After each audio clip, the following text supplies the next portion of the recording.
Kumlan and Ablak Gemara, Gemara Daf Tezayin Isur Chag of Pesach. We're up to the Gemara here. We're learning about the procedure of how they tested Sotah, mixed the water and the dirt, and we had a discussion whether dirt has to be placed on the floor of the Mishkan. It could be brought in from outside if there's no sand available there, but they have to place it on the floor.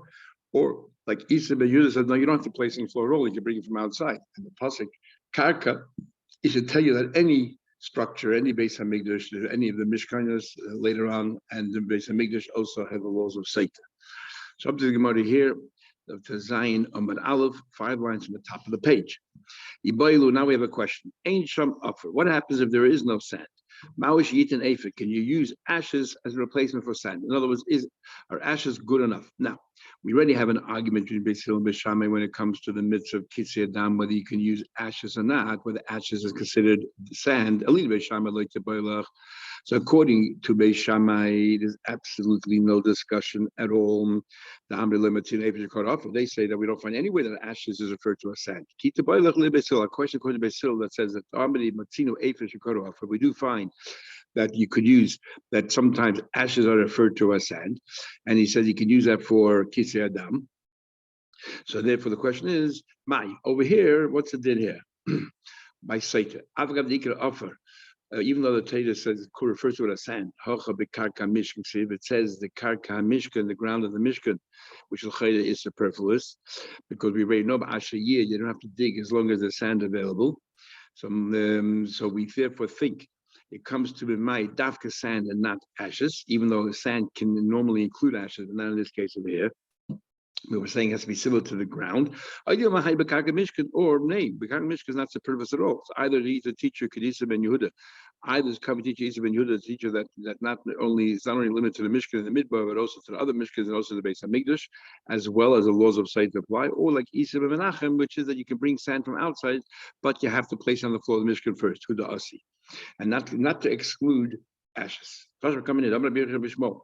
In 3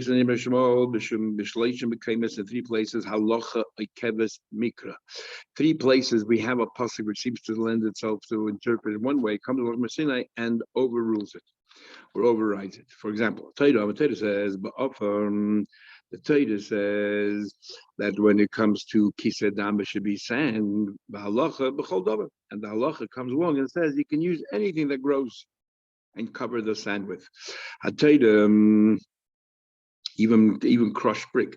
The Torah says, but when it comes to Nazir, the Torah says that it's also to use a razor. And the halacha says anything that a Nazir cuts his hair with, even just a minimum of 2 hairs, he's already over Aveda. Even 1 hair. Torah says safer. The Torah says when it comes to get, it should be a safer. That the sefer sounds like a special scroll, and the halacha is you can use anything, even a leaf of an olive tree, anything you want. So we see 3 things, but the halacha comes to undermine. Rashi already asks when it comes to Nazir, when it comes to, let's say, Kitzei Adam, the Torah says only sand, in other words, excluding everything else. And now halacha comes along and says it overturns that. Okay, halacha is overturning what the Torah said. So according to Torah that you're not doing the mitzvah at all, and the halacha says you are. Fine. Same thing by getting. But when it comes to Nazir, the Isser is cutting your hair with a razor. We're just amplifying that Isser. We're increasing other forms of removing hair also. That's very different. Allah is not oiker the Torah, not going against the Torah. The Torah is not saying that that you're coming to undermine somehow or another. You're just adding more Isurim. That's not really called undermining. So Rashi says anything. Either Rashi has another gear that's not, and he changes it to Martseya. That how do you know you can use other implements when you pierce the ear of a nevid? Because it sounds like you should only use a matzeh, a specific kind of an instrument, and yet you're using other instruments. You're kind of undermining the mitzvah, and comes along, and the Halach Mashina says you can use other instruments as well. That's or even if we're talking about a nazir, says Rashi, yes, we are undermining the Torah because if we're going to give this person lashes for cutting his hair with a scissor, let's say, and if the halach is that you shouldn't give him lashes, then you deserve to be punished for being able to hitting another Jew, and we're undermining that, and we're saying that you're not doing it at all. In fact, this person is getting their just dessert because it's an Aveda. So now the question is as follows. There are only three places that the halacha comes to undermine or override the Torah. Now, and if you're going to tell me that the Torah says you should only use sand, and you're telling me you can also use ashes, here's another example where you're overriding the Torah. Include this as well. So here we have our raya, the fact that the Baita doesn't include this. Says the Gemara. No raya. I can say Tana B'Shaya. I can say that Tana didn't highlight every single exception, every single case. Whenever we say that, we have to have at least two cases that the Brisa or the Mishnah leaves out. My Shai the High Shai, whatever was left out. Left out the case of Mitzayda. The Tanya comes on the seventh day. You got that the Mitzayda should shave off his kosari the entire hair. We had this, and we learned this in great detail. And we already mentioned all of his hair, and yet we mentioned the hair on the head and the beard. And so we said it follows. It includes every hair in the body. Then as this is a prat is very detailed, very specific, limited. And then there's kosa. Then all the hair again is galet he should shave off is chazav kol. This falls under the umbrella of klal uprat uklal. And we have a rule. We have just a klal prat, aim b'klal elamasha prat. The prat comes to limit the klal only in this case. Then you have a second klal that comes to increase it, anything which is similar to that prat. So we have klal prat to klal. You have to know the prat has to be similar. My prat mefuder is mokum, just like the prat. These places here, the beard, the hair on the head, eyebrows. These are all things. The footish mokum kinasad is a gathering of hair, and venida, and it's visible. Mokum kinasad venida, anywhere where you have the hair gathered together and it's visible. Ma Rabbi, what are we including? Rabbi sir haraglaim. We're including the hair on the legs. We're including on my meat. And what are we excluding? We're excluding meat to beis hashechim. We're excluding the hair under the arms because it's not visible at all. With the kule gufe and the rest of the body. So that's what the Torah would seem to be saying. That only the certain regions you have to shave the hair by Mitzayda, not others. Yet the hilchas that comes along Allah says, Megalech mitkedalas. We shave him like a melon, completely shaven, every part. So that Allah is overriding the law of Mitzayda. And the Bryce doesn't count that. So maybe we have no raya from the Bryce, because it could be omitted a few things, including the sand of a Satan. Maybe you could use other things as well. Other like ashes. Says the Gemara, because it's not, but then the Mishnah, you want to go ahead and shave the Mitzayda, Mavitana Kopsa, you put a razor over the entire flesh. Uktani Sefer, which says in the Sefer, the 7th day you should shave the head, and shave. The second time, the second 7 days after he's ready to determine that it's Torah, and he went through the whole process. Then you wait another 7 days and you go through again the process. And one of the items there is you have to shave off the entire hair from his body, everything. So we see that what halacha comes and overrides the klal prat klal. So that's what's left out. So no raya from the brayso. Says the Gemara, no. That the Mitzayda is not considered an omission. Why not? What are we talking about where the halach Mishnah completely overrides an explicit pasuk in the Torah? Here it's not a pasuk in the Torah. Here it's almost like the Rabban. It's not the Rabban. It's klal prat klal, which is one of the 13 midas that the Torah and the Reshes man. And this is Ma'at Torah. But because it's not clear, it's like a Rabban. And this is by the way perhaps a source where the Rambam says that marrying a woman with kedushin. We learn kichim in the Efron Gzer Shavah, and the Rambam says that it's only with divrei seifim. Everybody has trouble with divrei seifim. Generally means rabbanon. Here we see clearly that if we use one of the methods of deriving a halacha, if it's not clearly written in the Torah, we refer to it as rabbanon, and therefore the Rambam, when he talks about kedushin, even though it's mahatorah, but because we learn out from Gzer Shavah and it's not clearly written in the Torah, the Rambam calls it divrei seifim, and here you have a clear basis for that approach. That's the first answer. Now Papa says, Kika Choshev Alocha Ikevez V'Ikedes, only halacha that comes to undermine. Ha Ikevez Samesefsi. What are you doing over here? You're adding, there's another, not only using ashes as sand, you can also use ashes, coming to increase, not coming to in any way exclude. Ravashi says, Hamas needs some money. Ravashi says, no. That there's an argument, the Bryce and the Mishnah. The Bryce is Abi Shmuel, the Dorish Klal, but he learns Klal Prat Klal, and therefore, and that's the halacha. He holds that it's limited only to those hairs, like the Prat. The Mishnah says by Mitzvah the second time around you shave off all the hair. That follows Rabbi Akiva, who used a different methodology altogether. Nothing to do with halacha overturning the Torah. He learns that's what the Torah is saying in the first place. It's a riba yemiyat riba, which works very differently. Riba includes everything. Miyut comes to limit it to exclude the things which are different than the ribui, and then comes on the second ribui and it has everything except something which is extreme, which is so unlikely, which is so remote and cannot be compared at all. So according to Rabbi Kippur, we remove all the hair practically, except one thing which we don't, and that is, so don't do halacha overturning.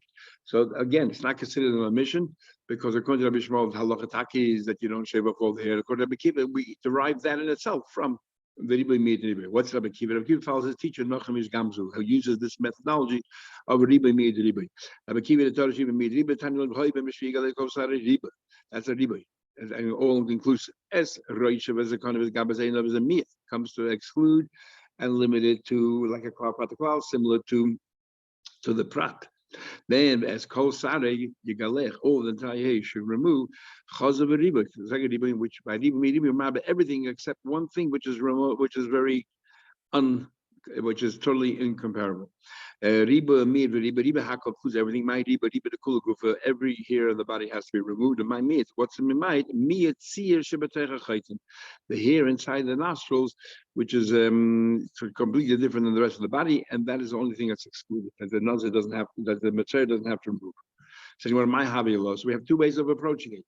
Is it considered an emission from the brisa, and therefore if it's a mission from the brisa, then that means be rule that you can only use sand, or is it not really a mission like the Gemara explained, and therefore could be you can use also ashes. So bottom line, coming in, ain't sham up, there's no sand. Maybe you could bring rakavuvis yerek. He said that clearly that if there's no sand, you could bring rakavuvis of the yerek. You can bring rotten vegetables, and you can use that. Make kaddish, and you make it, you sanctify it, and then you place it on the water. So Moses says that's not a proof. We can argue that rotten vegetables, that's considered like sand. But ashes is something totally different, and that's not considered like sand. So we have no answer either way. You have to place the ashes of the sand in the water that should still be visible. So we learn three things. We have a mixture, and we need that it will be visible. The sand should be recognizable. Part of the ashes of paraduma you put into the water has to be recognizable. But so too, the spittle of the yavama as well should be on the shoe, should be recognizable as well. In the name of Bishmol, they said there's a fourth thing as well. And what is that? The blood of a pigeon of a metzora. A metzora, the first time around, they shech one bird, and the blood goes into the water which is in the keli. And there's mayim chaim there, and then the blood of the bird goes into that mayim chaim, and then you take the other live bird, you use it to put it in there, to sprinkle it, and then you chase it away. And we make sure that you put in there just enough water that you can recognize the blood. It's still recognizable. My time is more the sibit says the positive 12 you should dip it into the dam. What do you call it? In the dam of the bird. Right? So you take the live pigeon and you dip it into the blood of the shachna pigeon. So therefore, it has to be recognizable as blood. You have to see the blood. The time we learn the bedam. Okay, well you have to recognize the blood. It's also recognized as water there as well. It says in the pasuk that you should put it also bedam, that it says b'mayim in the water. So b'mayim, if it's b'mayim, if it's in the water, it means only the water has to be recognized. Only water, you don't have to see the blood. The blood. Okay, so maybe mayim. You bring a mixture of water and blood that you can recognize the blood. The kamar, how much is that? The revius or revius? Rabban disagree. They say that it doesn't have to be recognizable. And they say by it's a mitzvah because they don't count it. They say that pasig mayim and the dam you need for itself. The Atvil bedam of mind, just to tell you that you have to have water and blood, not to tell you that has to be visible. Just say, and after we know it's blood and water, just say and dip the live bird into them, but they don't have to be together. Bedam b'mayim, why say bedam b'mayim? To tell you that have to be mixed together. That should be, and not only mixed together, but it should be recognizable. But Rabban, and because I'm going to tell them, I thought I thought you could be separate. The water and blood could be separate. Because Rahman has to be mixed together, but not that has to be visible. La Arba, to mix them together is small. La Arba and Krachinik, we already have another passage that tells you that you have to mix them together. How? We said the Shachar Tiparach and this bird. It's by saying achas one. We already know that one. That's all. That's one dipping, and it's one. And the blood that you comes out of this bird goes into water. Obviously, they're not together. Why do you have to say bedam mayim? It's obvious that the blood of this bird, the single bird, is in the water. So obviously, it's mixed together. Why say it again? To tell you that it has to be visible. But Abba was no. I would have thought the shachte. I would have thought shecht of the bird, samach lemon, and right next to the keli of the water, and when it continue the and hold the veins together so that that the blood does not escape. Well, the kabbalah did amonachina, then let the blood release the blood in another keli. No, that has to be together, but not that it has to be visible. So we have an argument. The question. And the Bima has a habit of asking these questions. He always pushes the envelope. And he asks, what about if it's a very large bird? And if there's so much blood that comes in there that basically completely darkens the water, you can't recognize this water anymore. Or a very small bird, the niche has been in mind. Well, it's a very small bird, and therefore you don't even see the blood. It gets sort of diluted totally in the water. What's it then? Zayda said to him, Lava Michal, I tell you in other places, like Safik, Nafshik, about Mirchus, what are you always pushing the envelope for and trying to push this question of the Chacham? I already told you, every word of the Chacham is exact, and don't ask these kind of questions. We're talking about a specific bird that Ein La Gedola doesn't have in that family or category of birds. Large birds or very small birds. Shemadas mind don't have such large birds that completely darkens the water. She's really mind. No, you have a small one that the water obscures it. Hegdim offer lemayim. What happens? You're supposed to put the sand in the water. Let's say you put the sand in first. What would it then be then by a Sotah? So the one say possible. It's possible. It says in the puzzle, because the puzzle says "V'nosan el hamayim," we should place the sand into the water, which means means exactly that. And the water is first, and then you put in the sand, because it says in the puzzle further, that you have to follow these directions. However, Reb Shimon says even if you put the sand in first and then followed by the water, it's good enough. And he learns it from Paradum. How does that work? As the Gemara will explain. My time, Reb Shimon, what's the large Reb Shimon? It says the lokhu la tame. You should take the tame mafar seifas chatas from the sand of the burning of the chatas. Actually, here it means ashes. So why do we use the word afar? To tell you that we can make a gzera shava between the offer, the sand of the paraduma, and offer the sand of the Sotah.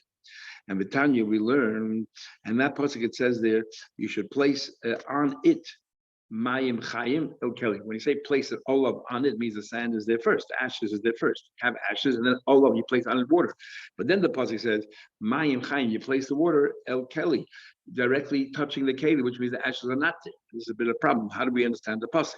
So Rav Shimon says, "V'chi offered who is it sand? First of all, if it was ashes, Shina cost much more. The Torah deliberately used that word, Lot and Nemena to their shava in order to learn their shava. Never kind of says they offer sand. Never says they offer sand. Malahal offer galamai sand in the water. Avkan offer galamai, the sand is on the water.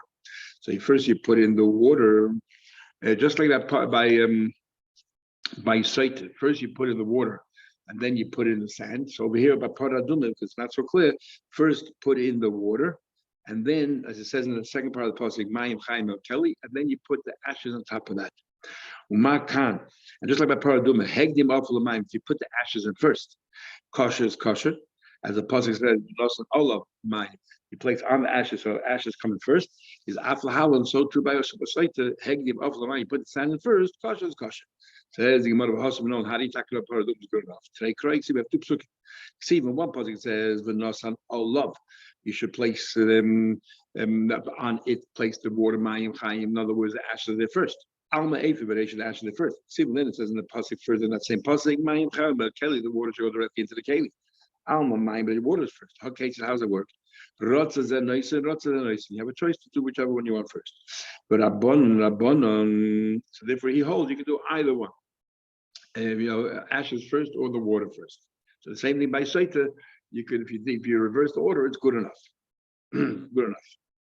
Says the Gemara, That's why he holds kosher. The Chum, however, disagree. They say you have to follow the prescription of the Torah. First, you put in the sand. First, you put in the water, and then you put in the sand. So Rabbanan, what do they do here with the Paraduma El Kelly? So they hold El Kelly Dafka. The water has to go in first, no question about it. And Olav, and on it is La'arva. In other words, by Paraduma, just like Sotah, that you first put in the water, and then you put in the ashes. I think more of the aim of Olav Dafka. How do you know learn that way? Maybe the other way around. Maybe it says you should place the water on it is Dafka, which means the ashes are there first. And El Kelly means something totally different. El Kelly may mean when it become activated when it's in the Keli. But really the ashes go first. Maybe the olive is what has to be done first. So the Gemara